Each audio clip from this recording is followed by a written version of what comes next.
मैं दो चार कारण बता देता हूँ कि जिसकी वजह से ये लाया गया है। आईपीसी की धारा 272 से 276 में जो सज़ा का प्रावधान है वर्तमान परिप्रेक्ष्य में अपर्याप्त है, उसको अपर्याप्त समझा, इसी वजह से लेकर आए हैं। और इसी तरीके से सीआरपीसी 1973 में नॉन कॉग्निजेबल और बेलेबल होने की वजह से पुलिस जो है अपराधियों को प्रभावी ढंग से काम नहीं कर सकती थी, इसीलिए उसको ये लेकर के आए हैं कि सब इसको कॉग्निजेबल और नॉन बेलेबल बनाया जाए।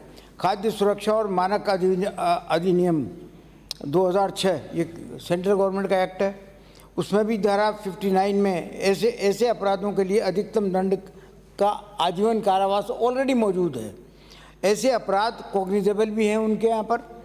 इसके साथ साथ औषधि और प्रसारण सामग्री अधिनियम 1940 धारा 27 में नकली और मिलावटी दवाइयों को बेचने के लिए और स्टोरेज करने के लिए और वितरण करने के लिए 10 साल से लेकर के और आजीवन कारावास तक की भी सज़ा का उनमें प्रावधान है। इसमें भी ऐसा प्रावधान कॉग्निजेबल है। और फूड और ड्रग्स में मिलावट से संबंधित अपराधों के लिए आईपीसी में कारावास और जुर्माने के प्रावधान बहुत हल्के हैं। इस कारण केंद्रीय खाद्य सुरक्षा अधिनियम और औषधि प्रसाधन सामग्री अधिनियम में आजीवन कारावास का कठोर दंड होने में बहुत बड़ा अंतर है। मद्देनज़र इसी बात को मद्देनज़र रखते हुए मिलावट खोरी का अपराध करने वाले व्यक्तियों के विरुद्ध प्रभावी कार्रवाई की दृष्टि से उन्हें कठोर दंड दिलवाने की वजह से आईपीसी की धारा 272 से लेकर 276 तक संशोधन किया गया है।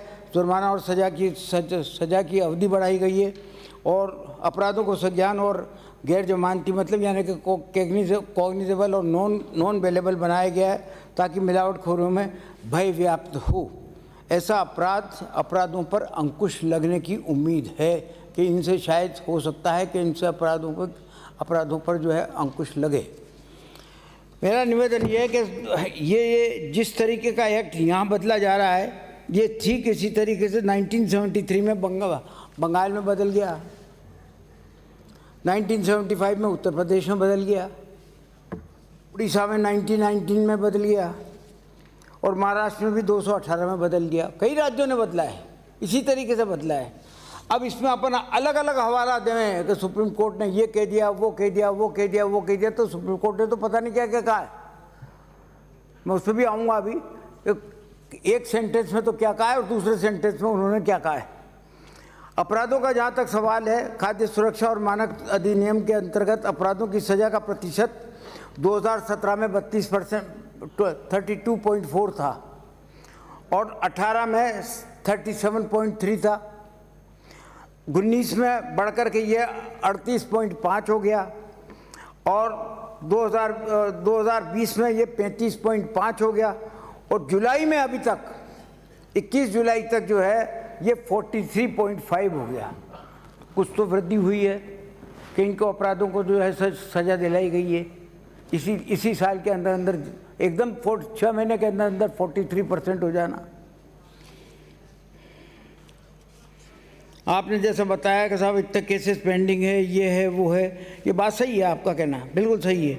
नंबर ऑफ जो सैंपल्स रिसीव्ड किए गए हैं वो 63,755 किए गए हैं, 63,555। तो कोई अभियान चला होगा किसी न किसी डिपार्टमेंट के, चाहे वो खाद्य सुरक्षा का, चाहे वो ड्रग कंट्रोलर की तरफ से चला होगा, चाहे वो म्यूनिसिपैलिटी की तरफ से चला होगा, चाहे पुलिस की तरफ से चला होगा, तभी तो ये इतनी बड़ी संख्या बढ़ी है कि 63,755 मामले पकड़े गए और उनमें से कम भी जो अनसेफ थे वो थे करीब 2,947। अब सवाल ये आया कि साहब अनसेफ कैसे हैं, अनसेफ कैसे हैं? मिलावट तो हमेशा अनसेफ होती है, लेकिन किस दर्जे की मिलावट है जी?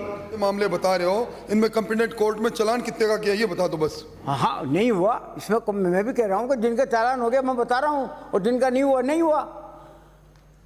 वो चालान काबिल नहीं थे, कई तो आपके जबरदस्ती चालान करवा देंगे। पहली बार है आप सदन में बोल रहे हो अनसेफ पाया गया मिलावट में और चलान योग्य नहीं था। अनसेफ की बात नहीं कर रहा हूं मैं, रिकॉर्ड नहीं बता रही बात नहीं ये। नहीं नहीं नहीं, आप गलत समझ रहे हो। मैं तो अनसेफ की तो संख्या दी है आपको, मैंने संख्या दी है, लेकिन आपने कहा कि साहब कईयों का चालान पेश नहीं हुआ, तो वो जनरल चीज, हाँ तो वो नहीं है, अनसेफ के लिए नहीं कहा मैंने आपसे। आप हाँ, मुझे आप हमेशा गलती करते हो मुझे समझने में, मुझे दुखी सी बात का है। गुस्सा कर रहे हैं पान खा के आपको।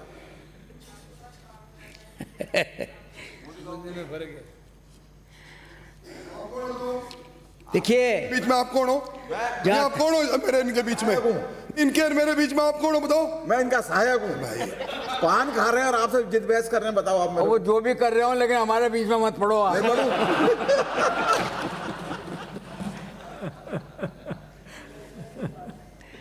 सवाल यह कि सरकार की मंशा क्या है।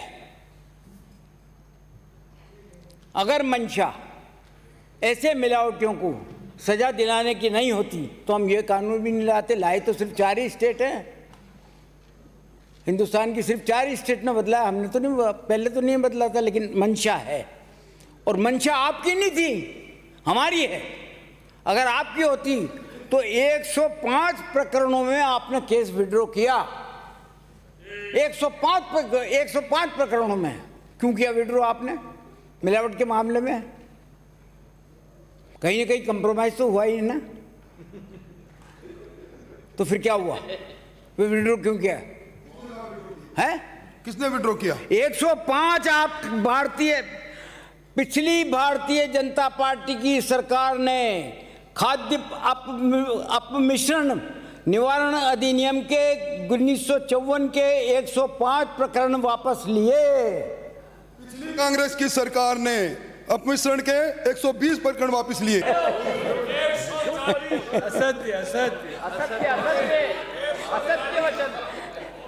अच्छा ये बता दो आप 120 में से 12 गिन दो आप, वरना मैं 105 गिनता हूं। ये 105 गिनता हूं मैं। ये रही लिस्ट, 15 इसमें है, 15 से 39 ये पहुंच गए, और फिर ये 65 पहुंच गए, और ये फिर 89 पहुंच गए, और फिर ये 105 है। मेरे से मत खुलवाओ, 105 मेरे से मत खुलवाओ आप 12 बता दो, 12 बता दो। इससे संबंधित पेपर ही नहीं है। सुनार पे इसको टेबल करो आप। टेबल करो, पेपर ही दूसरा सब्जेक्ट का है ही नहीं, पेपर ही सही नहीं है। नहीं, उनके बीच की बात है, सदन की बात है, ये मेरा हक है मांगने का। आप टेबल करो, खैर आप टेबल करो। खैर कोई बात नहीं, छोड़ो इस बात को। आपने कर दिए जो कर दिए है, आगे भी कभी आ जाओ तो और कर देना भले से हमारी तरफ से तो, लेकिन कम से कम इसके लिए गंभीर रहो, इतना सा निवेदन है। सुप्रीम कोर्ट ने कहा कि आईपीसी की सजा कम है, इसलिए इन दोनों एक्ट में, दोनों एक्ट वही खाद्य सुरक्षा और ये मानक वाला दोनों बता दी मैंने, इसमें जो सजा बताई गई है वो कि वो आईपीसी में डालिए।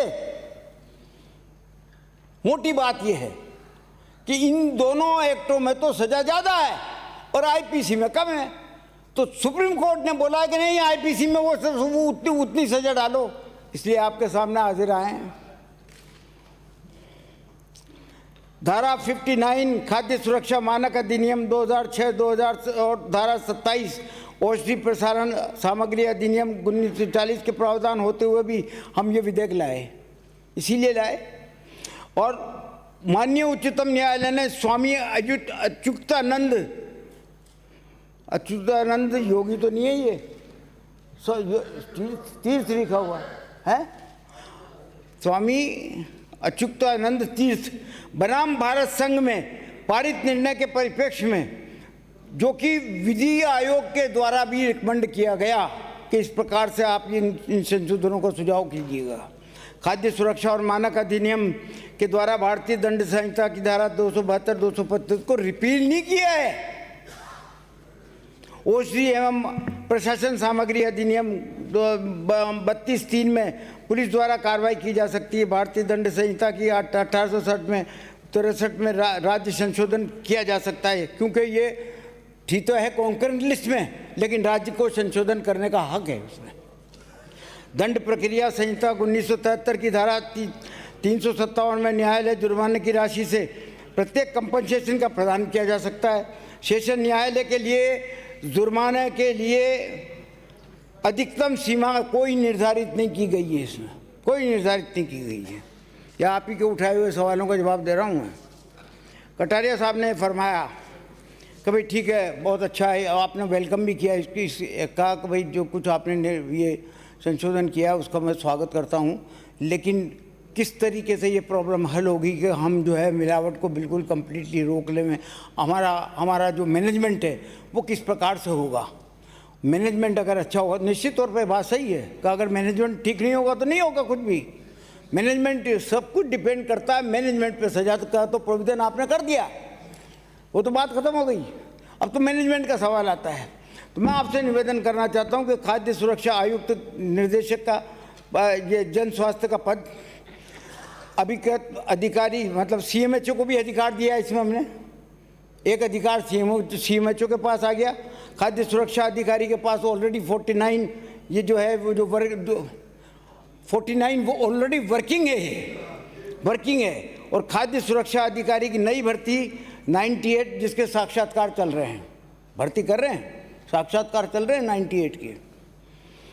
प्रयोगशाला के बारे में बात कही कि सब प्रयोगशाला का क्या है, तो ये national accreditation board for testing of calibration laboratories, इनके बारे में जो है ये करीब 9 तो खुल गई। जयपुर, अलवर, अजमेर, कोटा, जोधपुर, उदयपुर, भरतपुर, बीकानेर और बांसवाड़ा, और 2 प्रोग्रेस में है, चूरू और जालोर। खुलती जा रही, धड़ाधड़ खुलती जा रही है। 9 तो 11 हो गई, आधे से आधे के करीब पहुंच गए, आधे के करीब और पहुंच जाएंगे। जल प्रयोग, इसके साथ साथ जल प्रयोगशाला अलग चल रही है।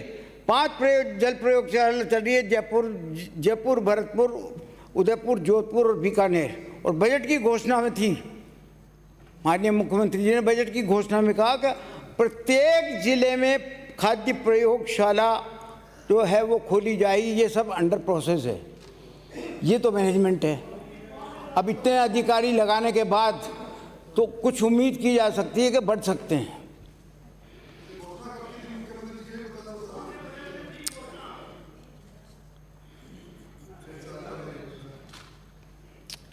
मिलावट को रोकने के लिए खाद्य सुरक्षा का अधिनियम में पर्याप्त प्रावधान है ही है। संयम लोढ़ा साहब एक 4 लाइन एक सुप्रीम कोर्ट का एक पैरा पढ़ गए, भाषण दे दिया और गए। जवाब नहीं सुनते यहाँ पर। एक तो लाहौटी जी जवाब नहीं सुनते हैं। जब इनके नहीं, ये कब बैठते हैं जब इनके लिए मैं जवाब दे चुकता होता हूँ। दे चुकने के बाद में फिर यहाँ आकर के बैठते हैं, और जब ये देख लेते हैं कि मैं उनकी बात का जवाब दूंगा तो पट से गायब हो जाते हैं।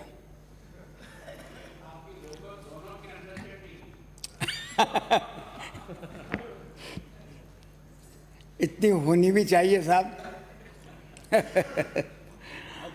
उन्होंने, लोढ़ा साहब ने कहा कि माननीय उच्चतम न्यायालय ने भारत संघ बनाम अशोक कुमार शर्मा वो अन्य के निर्णय में 28 अगस्त 2020 को यह अवधारित किया कि औषधि और प्रसारण सामग्री अधिनियम 1940 के अध्याय 4 में वर्णित अपराधों में पुलिस द्वारा अनुसंधान नहीं किया जा सकता। ठीक इसी के नीचे एक दूसरा सेंटेंस और लिखा सुप्रीम कोर्ट ने, ठीक इसी के नीचे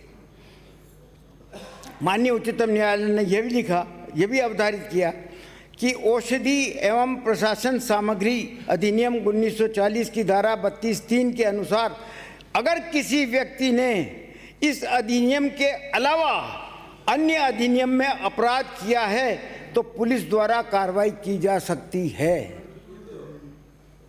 क्या कह रहे हो? ये तो अंडरस्टूड ही है कि अगर ड्रग एंड कॉस्मेटिक एक्ट के अलावा कोई अपराध कारित होगा तो आईपीसी लगेगी। इसमें बड़ी बात अलग क्या कह रहे हो? तो आप संयम लोढ़ा को रोक लेते ना। आप ये मेरे को ये बता नहीं, आप संयम लोढ़ा को रोक लेते ना। क्या दवाइयों के अपमिश्रण के मामले में पुलिस अब FIR दर्ज करके कार्रवाई करेगी क्या? हाँ या ना बता दो। आई में दवाइयों के अपमिश्रण में, नकली दवाइयों में, नशीली दवाइयों में पुलिस एफआईआर दर्ज करके जांच करके कार्रवाई करेगी क्या भविष्य में? हाँ या ना बता दो आप। ड्यूटी इंस्पेक्टर ने अगर मिलावट पाए जाने पर ड्यूटी इंस्पेक्टर के द्वारा अगर सैंपल लिया गया और उसमें मिलावट पाई गई तो पुलिस कार्रवाई करेगी, पुलिस भी कार्रवाई करेगी, डेफिनेटली करेगी। आप लिख लो मेरी बात को, रिकॉर्ड पर जा रही है बात, आप लिख लो मेरी बात को। मैं लिख रहा हूं ना। हाँ। ये आप सरकार की तरफ से बोल रहे हैं, ये सब्जी मंडी नहीं विधानसभा है, तर्कों के हिसाब से बात चलती है, रिकॉर्ड पर बात जारी है। क्या सुप्रीम कोर्ट ने अशोक शर्मा के मामले में कैटेगरी लिखा, पुलिस एफआईआर दर्ज नहीं करेगी, पुलिस जांच नहीं करेगी? और मैं आपसे कह रहा हूं वो भी सुन लो आप कि ड्रग इंस्पेक्टर द्वारा जो कार्रवाई की जाएगी और उसमें मिलावट पाए जाने पर पुलिस संशोधन चाहने वाली धाराओं में कार्रवाई कर सकती है। मंत्री जी, ये 13/9 में नकली दवा कारोबारियों के खिलाफ पुलिस ने कार्रवाई रोकी। अब पुलिस न तो इन मामलों की न जांच करेगी, कर सकेगी और ना गिरफ्तारी करेगी। माननीय ये साफ लिखा, पुलिस जांच नहीं कर सकेगी। मैं अपनी बात कह चुका पुलिस हूं। जांच नहीं कर सकेगी, लिखा हुआ है। आप कह रहे हो जांच करेगी, कौन सही है? पुलिस जांच कर ही नहीं सकेगी, ये लिखा हुआ। माननीय सभापति महोदय, ये 13/9 को ये रहा। ये आपका जवाब माननीय मंत्री महोदय दे चुके थे, आप गलत दिया है। ये एडिशनल डीजी क्राइम ने चिट्ठी निकाल दी है। सुनिए मेरी बात, एडिशनल डीजी क्राइम ने चिट्ठी निकाल दी है सारे राजस्थान के एसपी कमिश्नर सब के नाम पे। ये ध्यान में आया है कि राज्य में पुलिस अधिकारियों द्वारा ड्रग्स एवं कॉस्मेटिक एक्ट 1940 के तहत आपराधिक प्रकरण दर्ज कर अन्वेषण एवं गिरफ्तारी की कार्रवाई की जा रही है। उल्लेखनीय है कि माननीय उच्चतम न्यायालय नई दिल्ली द्वारा ईमी appeal 200/2020 SLP criminal number 4178/2019 union of India बनाम अशोक कुमार शर्मा व अन्य में दिनांक 28/8/2020 को निर्णय पारित किया है कि ड्रग्स एंड कॉस्मेटिक्स एक्ट 1940 की धारा 32(1) के अनुसार इस एक्ट के अध्याय 4 में वर्णित अपराधों में कार्रवाई हेतु ड्रग्स इंस्पेक्टर ही सक्षम है। पुलिस अधिकारी को इस एक्ट में प्रथम सूचना रिपोर्ट दर्ज करने, अन्वेषण करने, गिरफ्तारी करने एवं अभियोजन संस्थित करने की कोई शक्तियां नहीं है। एडीजी ने ऑर्डर भी निकाल दिया। ये देखिए आप, धारा 273 आईपीसी की बात कर रहा हूं, धारा 272, 273, 274, 275 आईपीसी में नकली दवाइयों के मामले में पुलिस कार्रवाई करेगी। लिख लो आप मेरी बात।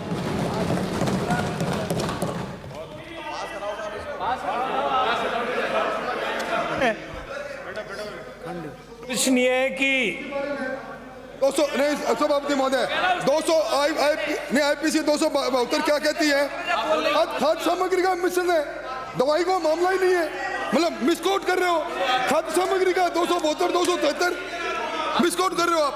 प्रश्न ये है कि दंड विधियां राजस्थान संशोधन विधेयक, प्लीज प्लीज प्लीज माननीय सदस्य, प्रश्न यह है कि दंड विधियां राजस्थान संशोधन विधेयक 2021 को जनमत जानने हेतु परिचालित किया जाए।